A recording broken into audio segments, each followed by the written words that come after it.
Welcome, ma'am. Walaikum salam and good evening. Good evening. Good evening, ladies and gentlemen. Miss Asma, may I request you to kindly start the program? Yes, ma'am. Good evening, everyone. A warm welcome to all the dignitaries and attendees. Thank you for joining us today. We are thrilled to welcome you all to a series of pro-launch bonus sessions dedicated to sustainability initiatives. These sessions are designed to provide valuable insights and collaborative opportunities for addressing global environmental challenges. Experts and thought leaders will share their knowledge and strategies, offering participants actionable solutions to advance sustainable practices across various sectors. This conference aims to foster innovation and commitment to sustainability, setting the stage for impactful future developments. We are honored to welcome Mr. Abdul Diwale Muhammad as our first speaker for today. As the founder and group executive president of the Africa Asia Scholar Global Network and chairman of the Global South Economic Forum, Mr. Mohammed brings a wealth of expertise and vision to our discussion. We look forward to his insights contribution as we delve into today's important topic, sustainability and leaders' responsibility. Put your hands together for Mr. Abdul Diwale Muhammad. Over to you, sir. Thank you very much, Asma. It's a pleasure being with you. Well, over there, it's evening in India. Over here in England, we're just about 1:30 in the afternoon. I want to thank EduFam Wadi to speak at this very important event. When we talk about sustainability, I mean, it's a very big issue, to be honest. And when I was asked to speak on this, the first question that I asked myself is that, are we just going to be having to do the same thing we've always been doing? Because we do have so many talk shows. But in reality, conferences are held almost about 1,000 conferences every day, almost over 1,000 webinars done every day, and yet we seem to not be achieving or doing the right things that will help us to get sustainability. I'll take it from my own experience. It's a very topical issue, and sustainability depends on what context we're using sustainability, but the organizers have narrowed it down by asking that I should speak about leaders' responsibility. First is what is sustainability? I think if you Google or if you check to know definition of sustainability, is a social goal for people to coexist. I repeat it, a social goal for people to coexist on Earth. Well, nowhere else than this Earth. And over a long period of time, that is, they should be able to coexist over a longer time because everybody has his own lifespan. And then it also states that sustainability usually has 3 dimensions. And these dimensions, which are 3, it's one about environment, one is about social, and the most important also about economy. So those are 3 dimensions about sustainability. And I'll go back to when the United Nations did come up with Millennium Development Goals. That was the year 2000. That's 24 years ago. And this was to last between 2000 and 2015. And well, we can't say we have a great scorecard within that 15 years between 2000 and 2015. But however, in 2013, realizing that 2 years later, the United Nations has to give us a scorecard regarding the achievement of the MDGs. They did set up a high-level committee, which was led by 3 people, then my former Prime Minister, David Cameron, the President of Liberia, and also the President of Indonesia. And they met in Bali And believe you me, they came with the fundamental, the main, what I call it, the main sources or platform in which sustainability can be achieved. And what they said about two things. They said people-centered policies, renewed global partnership. So we expected then that United Nations was going to use partnership because there was a working group set up also by the United Nations. And I remember Soros, who once later became president of the UN General Assembly, who co-chaired that meeting, said there was no foundation. And that without a foundation, the SDGs we all talk about would not be achievable. So I was so much concerned that the UN would take this seriously. But unfortunately, very unfortunately, in 2015, the UN came with 17 goals. Yeah. And even some of them overlap with each other. And it's worrisome that even all the universities across the world all then started this mantra of SDGs, SDGs, SDGs. Sustainability is right because that is what, like I said, it has three dimensions, which is about economic, environment, and social. So there went the 17 goals, and the fact that also as a signatory to United Nations Global Compact, in my report to United Nations 2 years ago and recently in March this year to the UN Secretary General, I did mention that we need to, change the tracks in which we've set for ourselves because at the end of the day, but I was vindicated in the fact that early this year, the UN and the report of the SGS confirmed that we have only achieved 15%. Probably it's 12, but 15%. Yes, because we're talking about next 6 years, 2030. 9 years already gone. And we only scored 15%. So what do we do? So I have been highly concerned because I remember the Global Compact, the UNGC, we did have a conference meeting in the South Bank University in London. And when the participants were asked to, the Global Compact mainly is made of corporate firms as well as NGOs. And when they were asked to put a paste on the participants were asked to paste posts on the wall, which of the 17 goals they belong to or they aspire to achieve. Oh my God. Can you believe there was nobody that went to partnership with these 17 goals? I had to call the organizers' attention. I said, it is amazing that everybody's here on these 17 goals and nobody's going to partnership. Yet, that is the major, that should be the foundation even for SDGs. But however, like I said, I was vindicated when the UN itself cried out and came out that we've only achieved 12, 15%, and we only have 6 years to go. But in my last report to the writing of the SDGs, which is online of the United Nations, I did mention to the president, to the UN Secretary General, that we can really look at things because we can still achieve, I'm not saying we can achieve a lot, because sometimes when we set targets, you need to be very careful. Leaders are not setting realistic targets. And it's unfortunate that when you fail completely, it does not really help. But I will cut short my speech because I also believe that if you're going to speak somewhere, please, because most of us will criticize, but I can tell you, I criticize. And I always say, if you don't have a solution, don't criticize, because we love criticizing. We speak a lot, we talk a lot, too academic in our attitudes. Now I think we know skills are very important. Now, so we've been taking a long coastal ride. And then if we go and look at 2018 in Davos in Switzerland, the World Economic Forum, which is the main forum that actually sometimes drives the policies of the world. I remember then 2018, what's his name?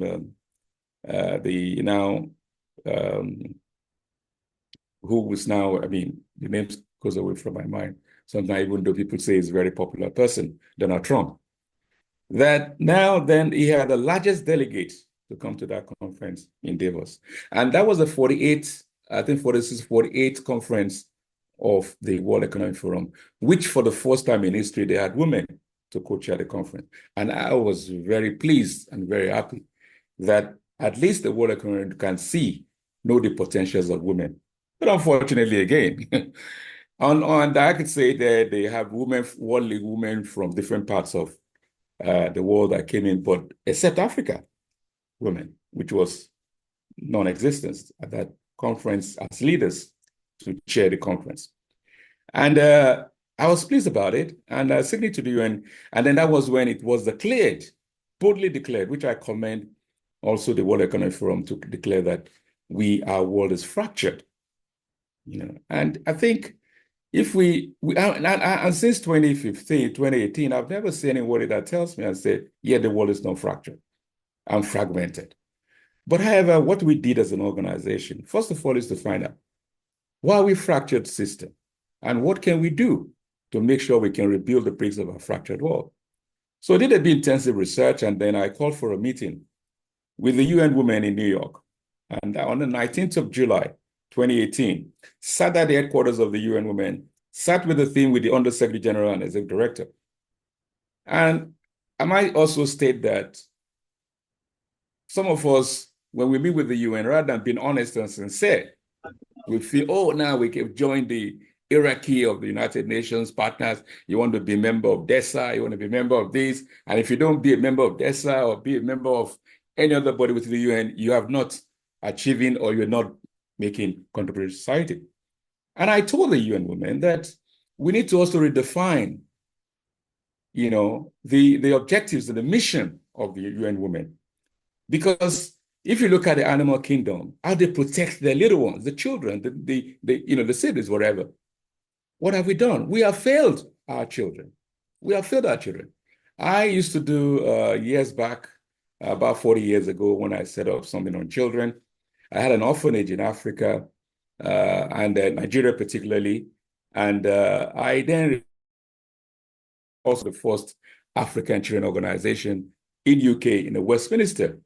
And 2006, 2010, that was 14 years ago, I realized that we don't really care about children anywhere in the world. We don't care about children. And anybody can see today, because after all, even 2018, that's about 5-6 years ago that we were told that we have a fractured world. So I realized in 2010 that we don't care about children all over the world. So I now realize that if we have good policies that are more diverse, just like I said earlier, the meeting in Bali, where the leaders then mentioned with their resolution that we should have renewed global partnership, which is very essential, people-centered policies. So in that basis, I felt if we have good policies, that actually more diverse. Because what we do in the world today, imagine even the UK where I am, 3, 4, 5 years, we always say we're going to recession. And that is, Britain is about the second or third when you talk about, it's going down a bit now, but one of the London there, I think New York, and then now London now, sometimes New York, sometimes London, the financial capital of the world.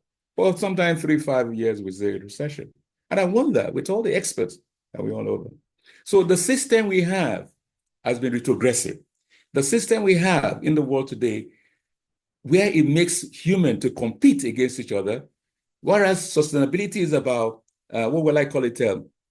It's about engagement within peoples, coexist. That's what it is. And that's why partnership could have been the foundation, let me go back to my report to the United Nations Secretary General, that if we can now concentrate, because we have put partnership on the last of the goals, I'd say partnership for achieving the goals. If we concentrate on partnership, and all we need to do is to bring different, professionals, let's not professionals, but let's say organizations who are working on agriculture, organizations that are working on either biodiversity or climate change, organizations that are working on education, organizations that are working on different aspects of life, social life particularly. Let them work together as partners. And if they're able to work as partners, because there's no transparent partnership anywhere in the world. We have to be honest with ourselves. People are scared about survival. Even some of us are even afraid of our shadows. So the issue is that, and this is what started right from even when we were all children. And I wonder, every child is born with a great wealth, and which is a hobby. But the system makes you to feel you must have to learn this, learn without you understanding what that child, that gift that child has brought to the world. That's why you find from kindergarten, you have children running, and some of them become great stars in sports. By the time they're 14, 15 years old, they are experts in their field. So that's sustainability, because they have been supported with the idea, knowledge, and experience they have right from childhood. But then you ask a question, what about other children that don't like sports? Nobody cares about that. And then when you now ask children to meet in the classroom to do the exam, some of them are autistic. A lot of young people, some of them cannot memorize. So that's why they say, treat every child differently. Within that, children have different background, different understanding. So you cannot group them together and say, yes, all of them are treated in the same way. But what do you do when you do exams? You throw exams to them, so you expect about 3/4 of them to fail. And those that what the system has guided together, that will be your cooks, your gardeners, your drivers. Not that they don't have God still, but the system has failed them even before they start life. And then again, after that, some of the young people can't afford to tell their parents they're failures, or rather will they want to go and see they're inferior to their classroom. So they start to cheat in the classroom. And what that leads to, it leads to them becoming fraudulent in their way of life. And then that's what we now have, institutional corruption. And yet now we have cybercrime, we have prisons all over, we spend billions or whatever, and then because we do not really manage, because we can manage people. And if you can manage people, you can manage society, then what leadership have you done? But however, it's not a fast-track thing that we have to do. So our organization believes that what we need to do is to plant a new seed completely. The fact that even they say we're all fractured, let's then plant a new seed. And then even in terms of the 3 answers, I think a 3-point solution, which I even mentioned to the UN Women Director General in 19th of July 2018. I said the 3 things. 1, we need to review international rule of law. That is very important because there are many laws that actually abrogate and has not been very retrogressive and even divide and very distortive to even development of young people. I'll even take about labor. Because of time, we'll not be able to stress how much, but on one alone you can talk about is your policies about employment.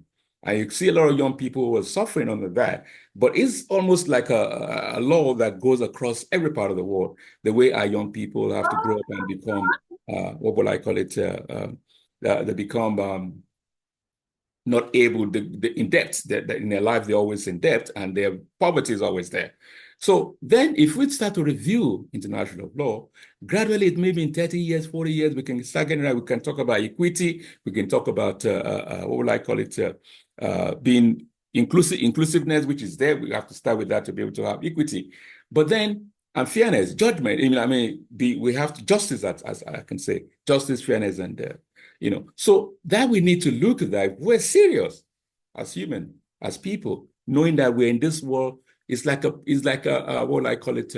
It's like a relay race. We're all here in the world to pass the button. We can't stay long. You can't stay in this world. So pass the button. But are you passing this button? That's what matters most. But when people don't care about, and people say they care, when I use the word and say we don't care about children all over the world, people wonder what the hell he's talking about. But the point is that because you love your child and you look after your child, doesn't mean you love children. What about those kids out there? If you don't look after them, then you don't even care about your child. The child you're going to live in society. So I don't know how.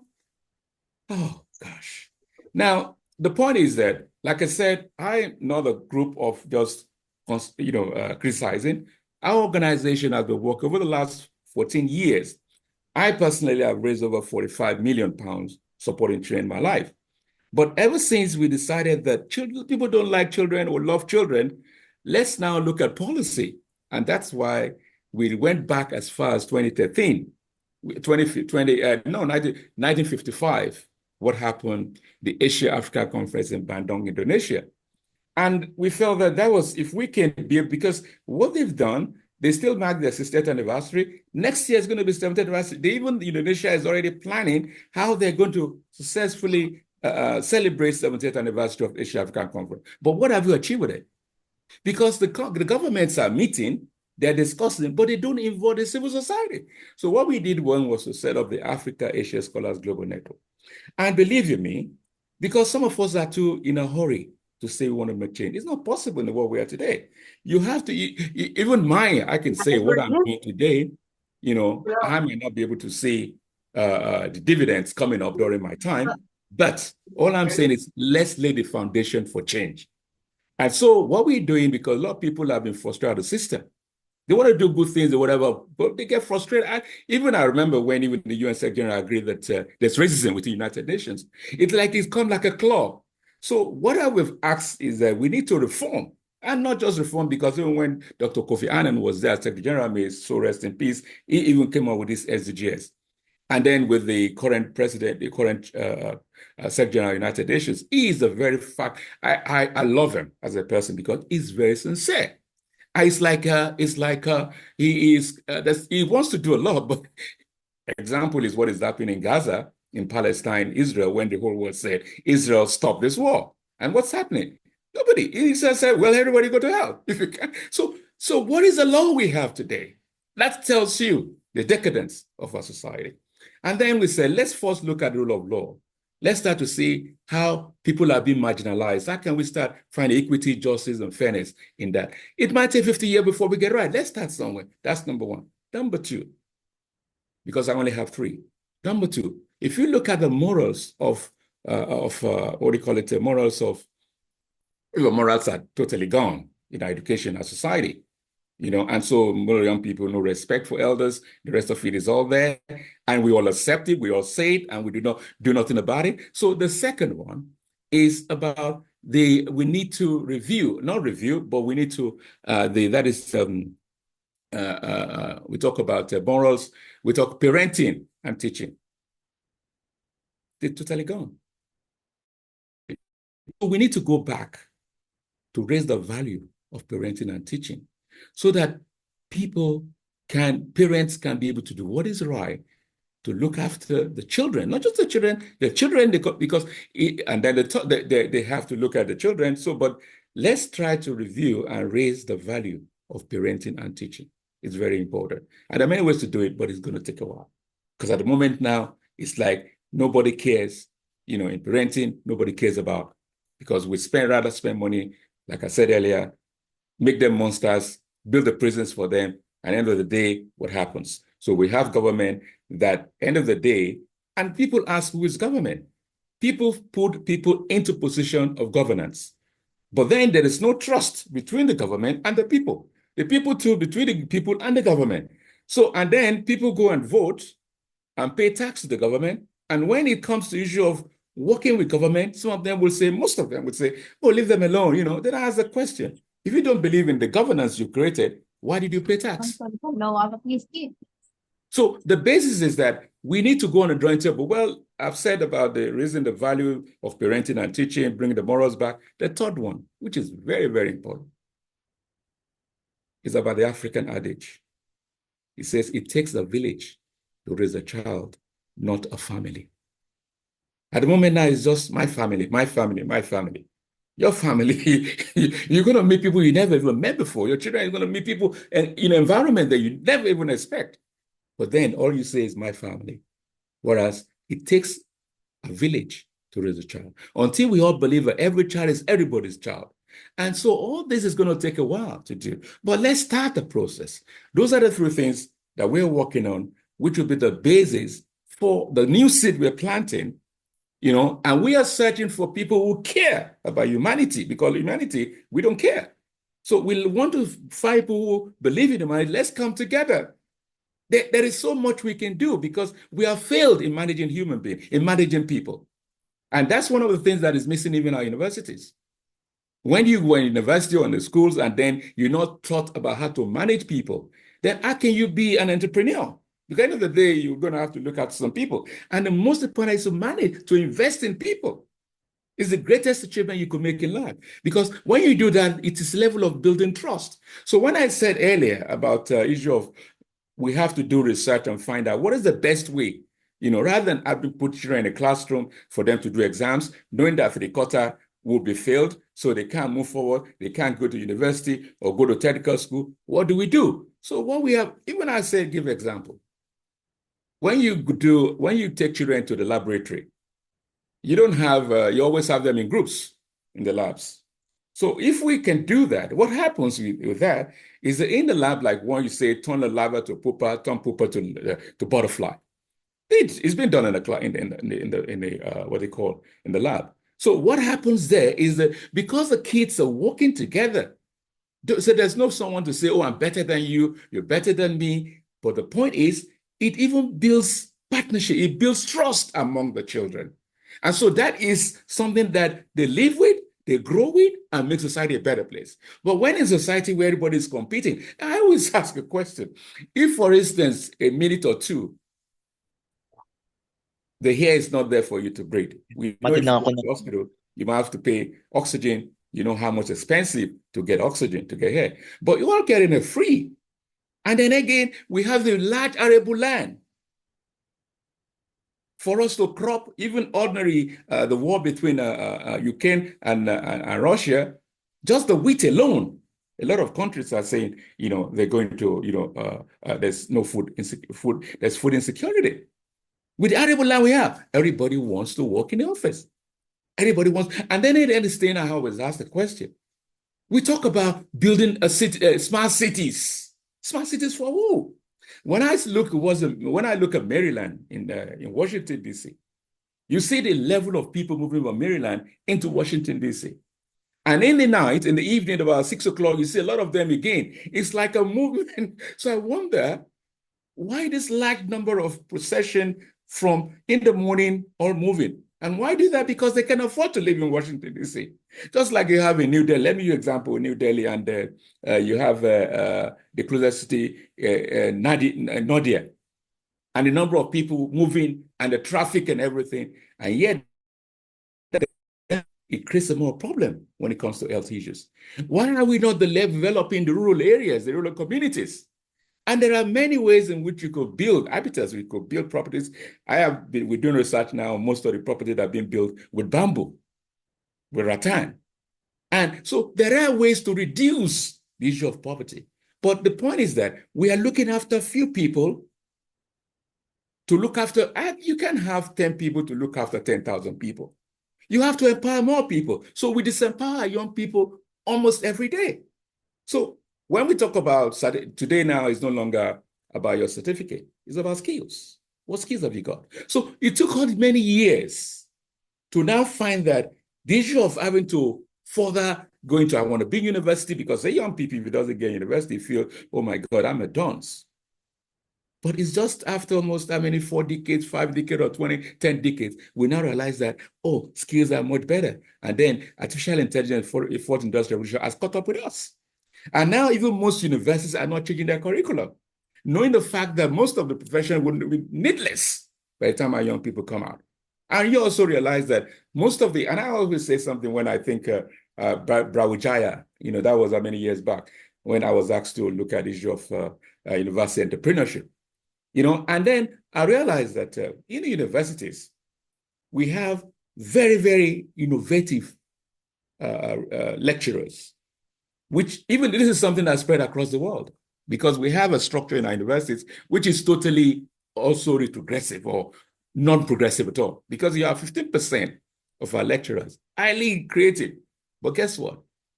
Most of them are exploiting university, because most of them have become consultants, either to the World Bank, the United Nations, to big industries, to big companies. And at the end of the day, all they use is just to use university. I would say probably use as a cover-up.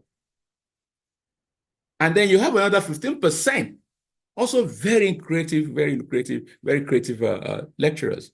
But they don't have the kind of contacts that the first 15% have. So that's about 30%. And I can tell you, in all our universities, not less than 50% all waiting for their pension. So how can such people bring up vibrant young people? And we hope with time, we'll have a solution where if you are a consultant, the reality is not the place for you.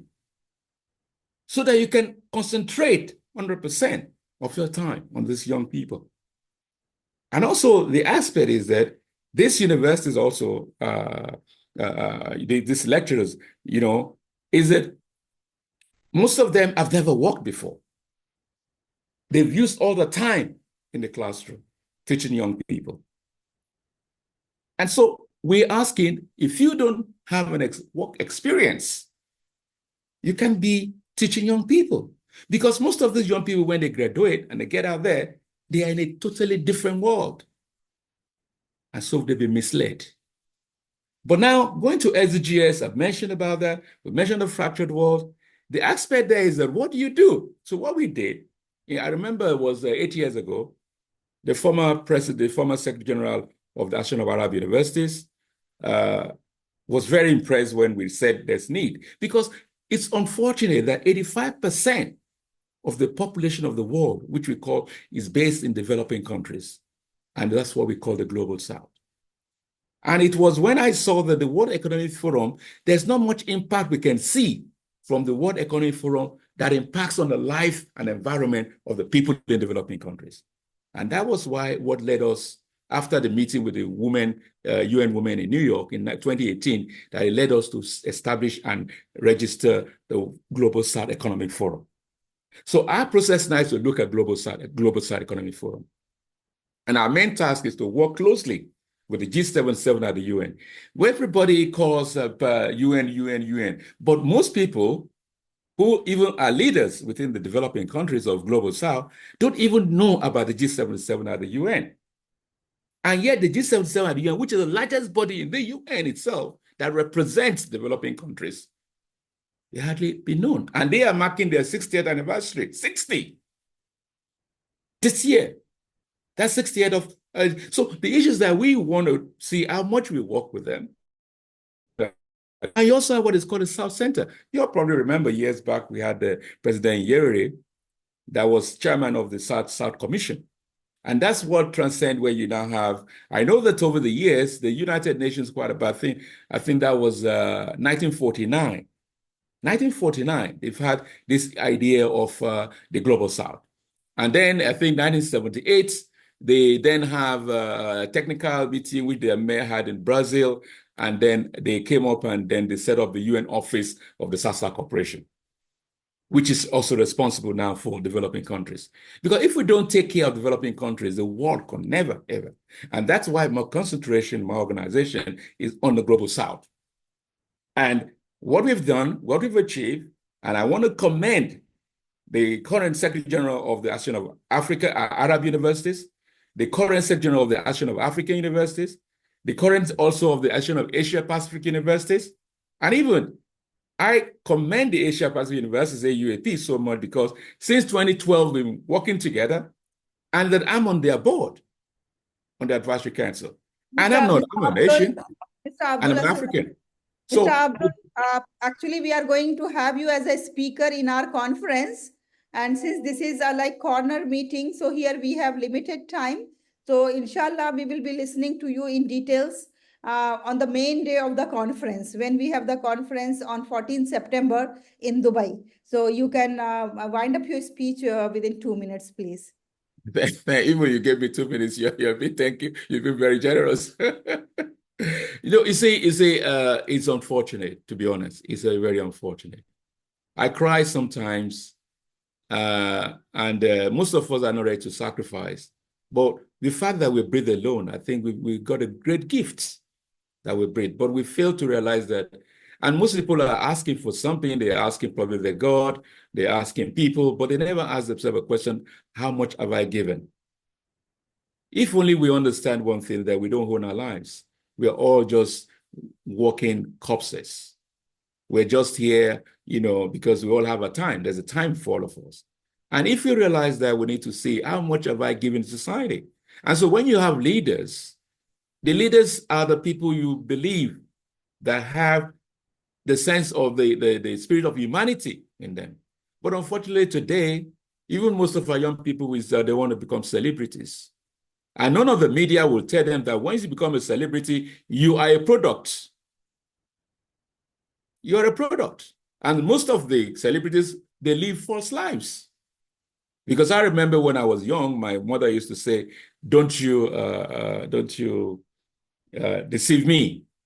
And I told her she meant she meant I shouldn't deceive her, but it was not to deceive myself.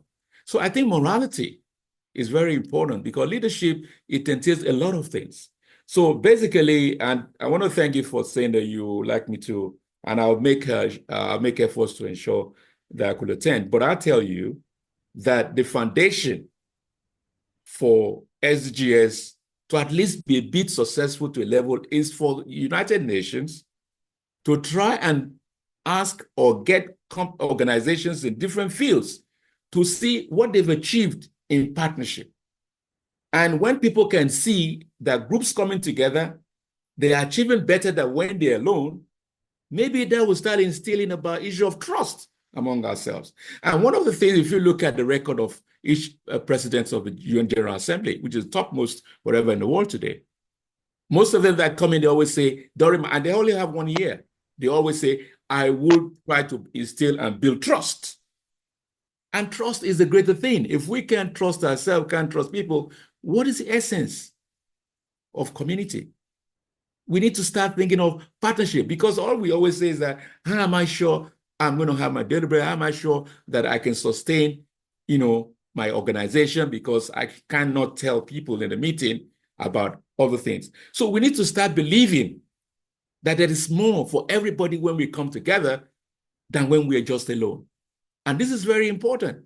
So without that, there's not going to be any sustainability.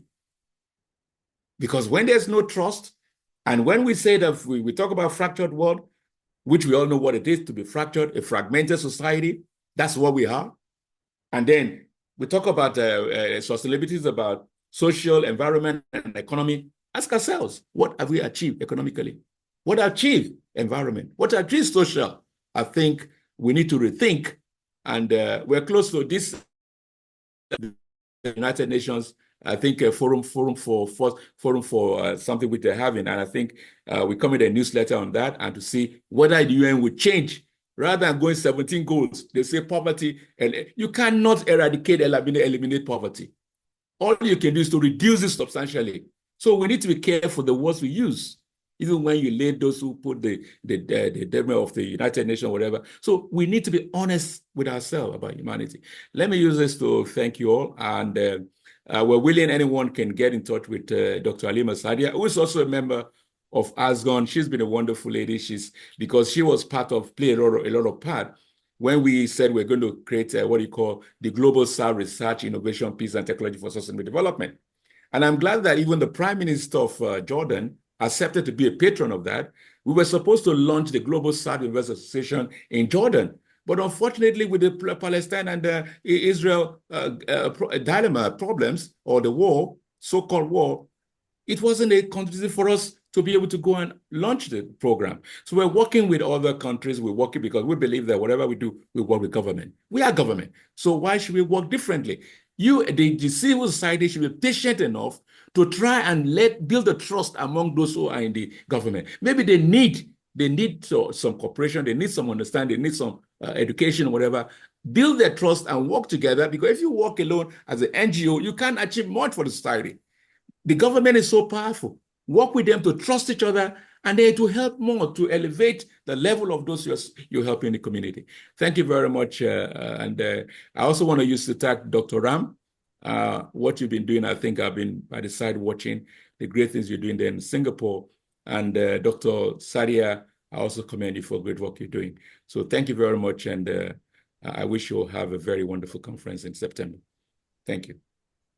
Thank you, sir, for giving us insights on how each individual, whether a parent, an educator, or any person, to retain their moral ethics in themselves and in children as well, as they are going to be the future generation. And yes, each one of us are equally responsible for the global sustainability and its growth. Next, we are delighted to welcome Dr. Halima Sadia, a lady with a great vision who needs no introduction. She is a well-known distinguished keynote speaker, leadership trainer, counselor, and a motivational speaker from Edifam International Academy, who has taken great initiative to host global conference and award event along with ACE International, Singapore on 14th September 2024. Dr. Sadia will address us on the vital topic of daily challenges for sustainability. Her expertise and dynamic approach promise to offer valuable perspectives and practical strategies for navigating the complexities of sustainable practices. We are eagerly anticipating towards her insights and engaging discussions to follow, where we can put small efforts to achieve that big goal. Over to you, ma'am. Thank you very much, Asma. Ladies and gentlemen, there is a slight change because instead of I delivering the speech, what I would prefer is that since we have Mr. Diwale with us and we have different other guests with us, so I would love to throw some light on our program that we are going to have on 14th September because it also deals about the sustainability. So here we go. This is and sustainable development on a global scale. We are honored to have Her Excellency Laila Rahul Al-Fani as our esteemed guest of honor. Featuring inspiring keynote speeches from leaders in the field of sustainable development. Introducing our student panel discussion and school award for sustainable development. Join us as we recognize excellence across multiple categories. Nominations are now open. Don't miss this chance to honor those making a difference.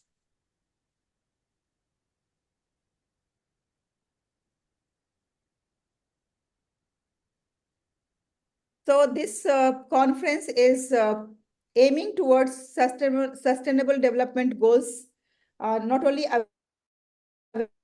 practicing, and we are expecting 25 nationalities representing from 25 countries.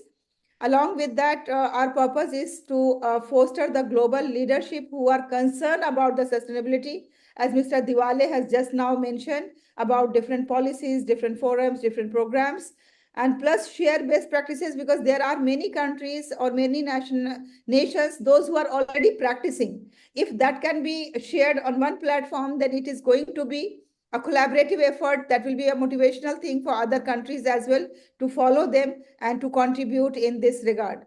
Plus networking and collaboration, when the people come together, they naturally have collaborations and networking.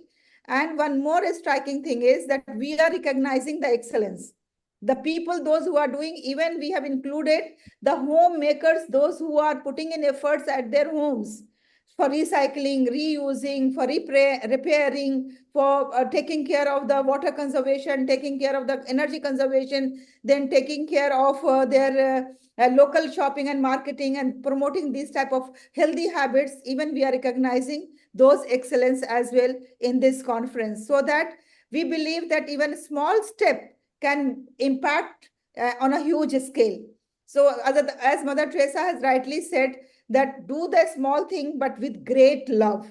So these are small steps that the individuals are taking in their own daily lives, and how that is going to impact, because the family makes the community makes the nations, and the nations make the globe. And in this way, each and every individual is important. So we are awarding them with the international awards in different fields, in different areas. There are 7 categories, and in each categories, there are different nominees.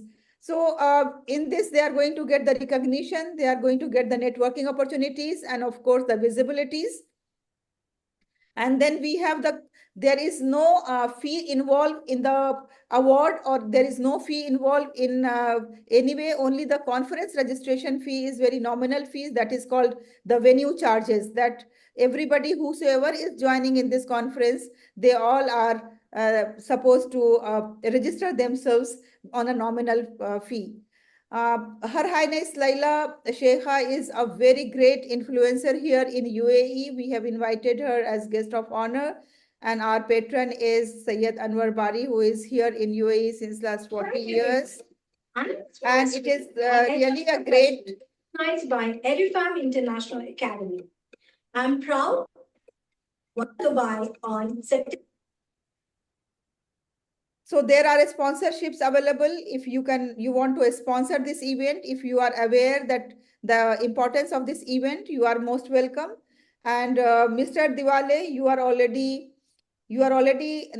selected as one of the speaker for this event because your experience is really going to help us in a great deal. Now, one more thing that I would like to draw your attention towards is that in this regard, it is not only one-day conference. That has to be kept in mind. This is a movement. We have started the programs about this conference since I think last 1 month, and we are organizing the corner meetings, like the meeting. This is one of the corner meeting where we invite very selected people and we discuss about that how we are going to make the people aware about this and how we are going to take it to the grassroots in the homes, in the families, where they are going to practice to bring a change in the society. So this is one initiative that I have taken, and Dr. Ram is the head of this initiative. We are very much grateful. He is the one who is bringing all the people together, all the speakers together for this corner meetings that we are having on alternate day. Like every alternate day, we have this meeting. Tomorrow, again, we have the meeting at 10 o'clock UAE time, where we are expecting a great speaker from Saudi Arabia, and he will be speaking and he will be sharing the practices of KSA. Now, the other initiatives that we have taken is that every day we are following one sustainable challenge. Like if you look at today's sustainable challenge, allow me to share today's sustainable challenge. Hey friends, welcome to Sustainability Challenge, Day 10. What is today's challenge? You are excited? Yes, I'm equally excited about this. So today we are going to follow sustainable transportation. What exactly this means? Sustainable transportation involves choosing modes of transport that have a lower impact on the environment. So instead of driving, we can walk, we can use a bike, or we can use public transport for a week. And these alternatives reduce carbon emissions and decrease air pollution and conserve energy. Walking or biking not only benefits the environment, but also promotes physical health. So using public transportation helps lower traffic congestion and reduces the overall carbon footprint per person. Dear friends, adopting sustainable transportation practices, even for a short period, even for a week, contributes to a cleaner and healthier planet. I wish you good luck. And if you follow all these 30 challenges, you will be awarded with a special and surprise Global Leaders Conference and Award on Sustainable Development to be held in Dubai. Don't miss it. So this is again one of the initiatives that we have taken, that every day we are following one challenge, sustainable challenge. And we are trying to bring it into our lives. Like 2-3 days before, there was reuse, like something we have to reuse. And I remember that there was a sandal that I thought that I will throw it out, but then I took it to the cobbler and then he repaired it. And then I used that sandal and I went to a very big party in that sandal. And I told them that, see, today I have taken it to the cobbler and he has mend it, and then I'm wearing. So, they all mocked at me. They all were laughing at me. But I didn't bother. Okay, let them laugh, let them mock at me. But I am very much firm and clear that whatever I am doing, I am contributing in a small way. And I remember the story, that there were lots of fishes on the sea bank, and the one child was taking one fish and putting in the sea. And one gentleman said that, okay, what are you doing? There are thousands of fishes. How you are, what it's going to make difference? Then the child picked one more fish and threw in the water and said, it is going to make the difference for this particular fish. At least I am saving one fish's life. So in the same way, you can see this was the one that I'm talking about. With this gentleman, the cobbler is mending my sandal. So this was the sandal which I was thinking of throwing, not using, because it was not into a good condition. So yesterday I took it to the cobbler and the cobbler has mended. And now it is perfectly all right and I'm able to wear it. And now I'm going to a program in this sandal itself.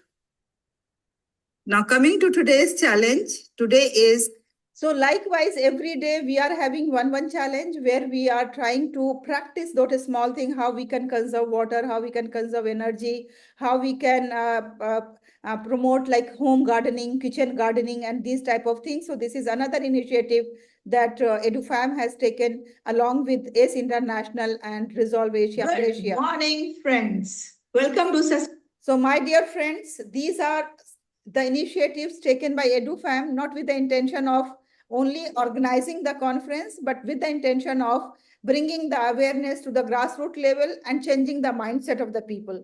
You know, sometimes when I go to Delhi and when I attend the marriages, when I attend the parties, you know, I go crazy. How much the people are spending and how much the people are wasting. Look at the marriages, 250 dishes in one marriage. Can we imagine? What are we doing? And when it is left over, what they do, they just throw it out without thinking that there are people who are starving. There are people who are not even meeting 2 times meal. So this is our endeavor. And I'm very happy that earlier also I used to do this, but that time my intention used to be that how we can help the poor and needy people. But now my intention is not at all. The poor and needy people are not responsible for this. These are the rich people, those who are responsible. These are those people who have more than their needs. That's why they are spoiling the whole universe. So we have to catch them. We have to bring this message to them that how they are going to help in the sustainability. So thank you very much, ladies and gentlemen, for joining us. Please join hands so that this conference, we are going to not only make a conference, but a very wide message around the globe that how each one of us are responsible for sustainability. Thank you very much. Over to you, Dr. Ram.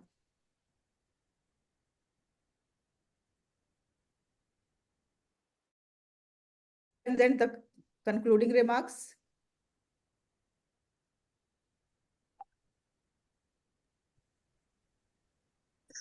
Hello, good evening, everyone. It is a really amazing time to hear from Mr. Abdullah Diwale as well as Dr. Halima Sadia. I am also very glad to speak on tomorrow about the Smart Nation Environment on Sustainable Development, based upon with the experience I gained from Singapore atmosphere, how the government is making the transformation of sustainability development to be implemented, especially the carbon emission. Just now, Dr. Halima mentioned about the transportation. The public transportation, number one category of Singapore is globally appreciated and awarded. So we have to recognize these kind of elements, how to adopt and apply in our area of living. That is the way.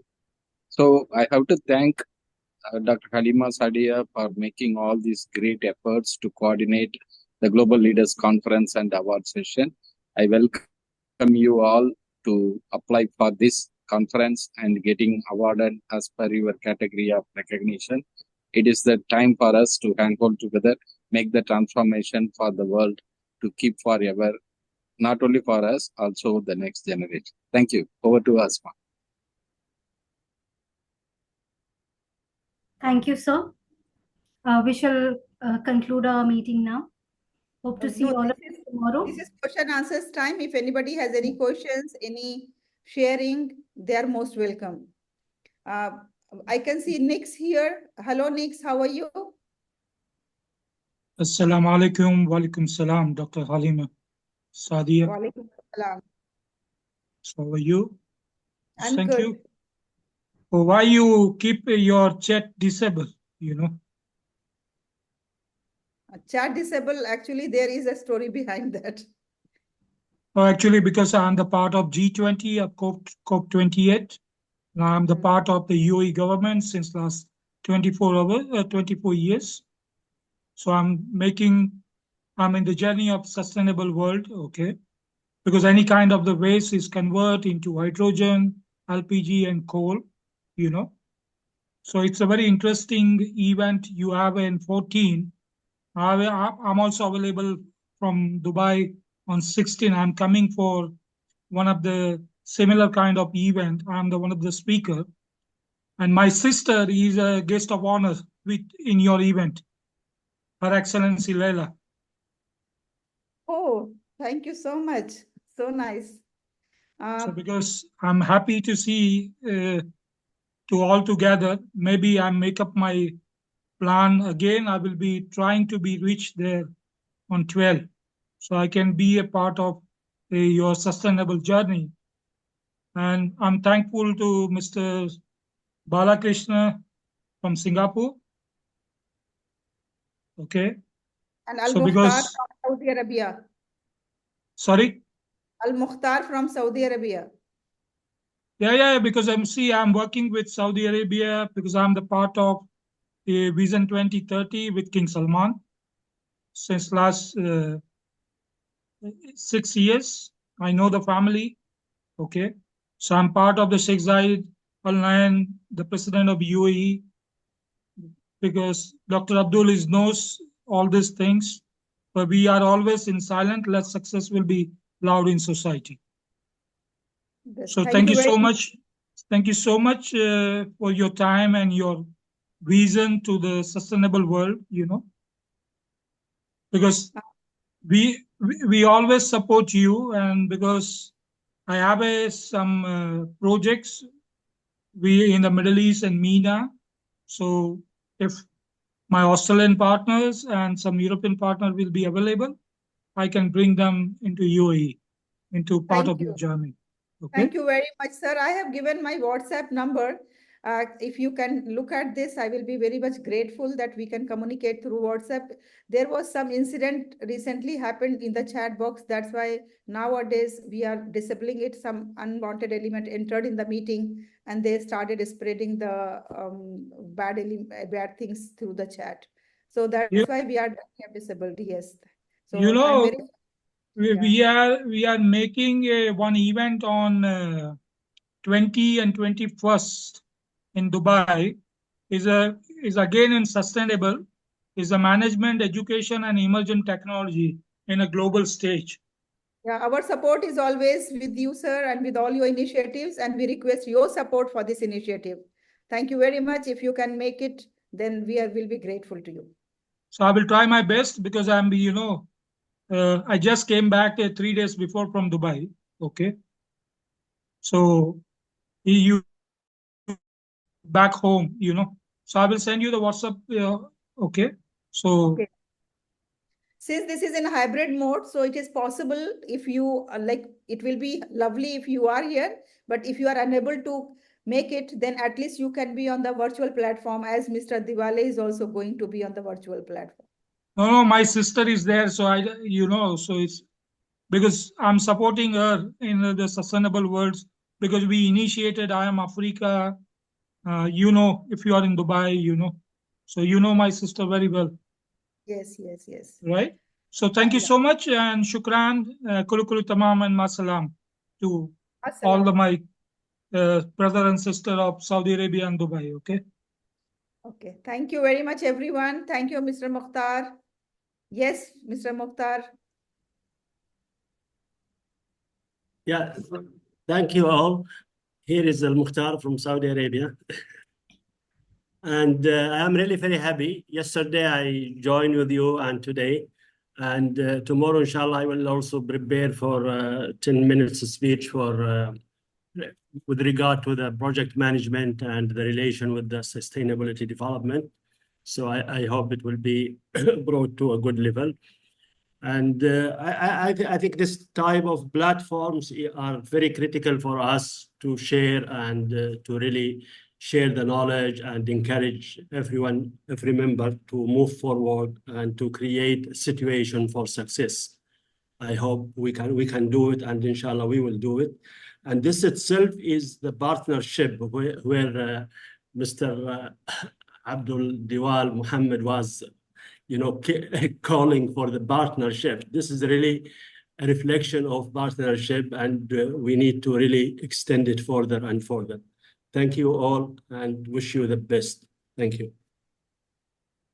Thank you very much. Jazakallah khair. And thank you all the participants, Ms. Samreen, Ms. Gulafsha, Mr. Nex, Mr. Mukhtar, Ms. Samreen, Ms. Nasreen, Mr. Ram, Mr. Diwale. A special thanks to Mr. Abdul Diwale And inshallah, we all are going to meet again on 14th. But tomorrow we have a special session by Al-Mukhtar, Mr. Al-Mukhtar. So I request you all to kindly join us. Thank you very much. See you tomorrow at 10 a.m. UAE time 10.